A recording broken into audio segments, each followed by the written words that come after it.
الطيارة تكون بكرة. طيب ناطرتك. شو الموضوع؟ الموضوع عن الجمهورية التركية. كيف يعني؟ يعني بدنا نقول إنه هي ما كانت هيك. بعدين صار في نهضة حضارية وتقدمنا فيها، ولازم نقول نحن شو اللي عملناه وكيف نهضنا وشو أهم الإنجازات. ايه طيب ماشي.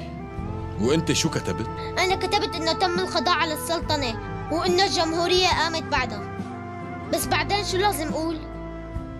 الأهم من هاد كله إنه قلبنا التقويم الميلادي. ليش بقى؟ ليش بقى؟ لأنه كنا نستخدم التقويم الهجري، صح؟ يعني كنا ب 1300 هجري، بعدين تغير هالتقويم وما شفنا حالنا غير ونحن بالقرن العشرين.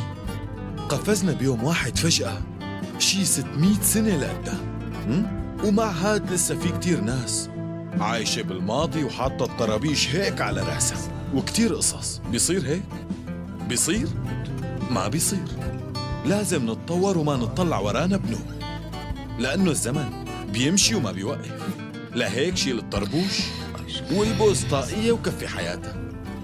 يعني لو ما كنا قبلنا بالتقويم الميلادي وقتها كنا رجعنا كذا قرن لورا، فهمت؟ وما كان عنا كل هاي التكنولوجيا يلي عم نتنعم فيها هلا، وضلينا متخلفين. أنا خلصت. لك هالمسكين شو بده يتحمل عقله ليتحمل؟ ايه أنا ما فهمت شي أصلاً. إيه لكان خود ودروس لحالك. ألو؟ إيه معك. ماشي، بكرة على 2 على لندن. شكراً كتير إلك. بابا، خايلة عيشة قول وين بدها تروح؟ أنا حجزت بكرة. إيه ورح تروحي هيك بلا ما تاخدي تيابك وغراضك؟ شو بدي أعمل؟ ما فيني روح على البيت، بخاف لاقي حدا فيه. يا علينا على هالقصة، جواز سفري بالبيت، يعني لازم روح لهنيك مشان جيبه.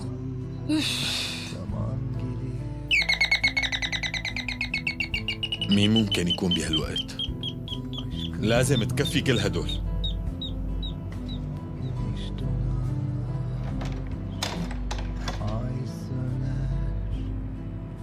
لا تواخذنا، اجيناك فجأة بدون موعد. مو وقتك بنوب. يعني هو ممكن ياخذ الولد؟ يعني نحن ما فينا نعمل شيء. إذا اقتنعت المحكمة بياخده. كيف يعني بياخده؟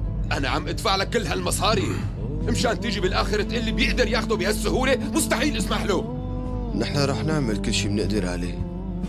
شو رح تعملوا؟ انتوا قلتوا من قبل إنه هو اقتحم البيت. عنكم تسجيلات شيء؟ لا، ما في كاميرات بالبيت، بس في برا. طيب بهالحالة نحن لازم نفتش أغراضه لحتى نلاقي دليل، ورح نشوف شو اللي مخبيه لنقدر نحصل على حق الحضانة.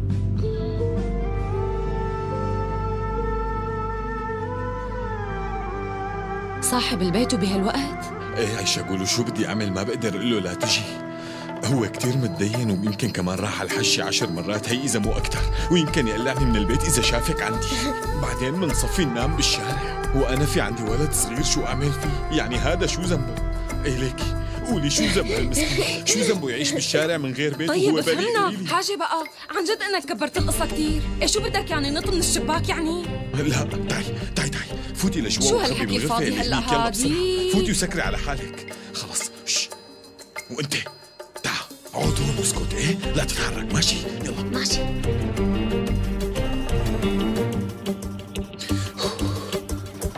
الشباك عم قل لك رفيقي. قلنا تفضلوا على الأقل. والله رح يجنني، حماي صحفي كتير غريب، وإذا شافكن هلا رح يسألني مليون سؤال وبده يعرف كل شي بيخصه وما بيخصه. ما بدي فوت معه بنقاش. فهمت علي؟ أهلين سيما. أهلين فيك بويراز. حاجة تكذب، في مجال؟ عندك بنت بالبيت؟ احكي. لا ابني معي جوا، عم اقول لك انه حماي قاعد عندي كمان، ماني حابب وجع راسي. قلي خير، شوفي. بويراز بنت المعلم مفقودة. عايشة قول لازم نلاقيها، بس ما عم نقدر، وبما انك شرطي سابق قلنا على شي طريقة تساعدنا فيها.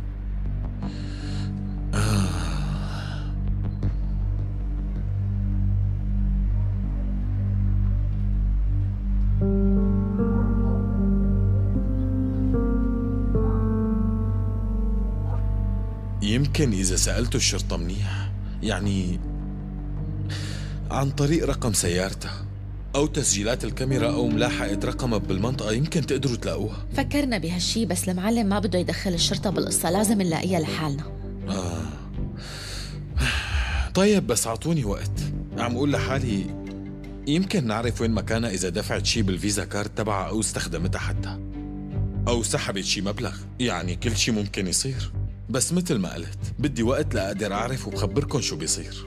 تمام، هي فكرة حلوة، بننطر خبر منك لكن. إيه أكيد.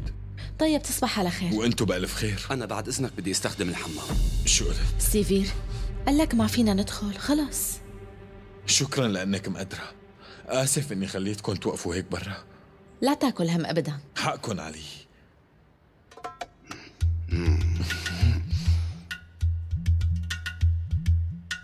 مع السلامة. معناتها خلينا نروح ناكل. ايه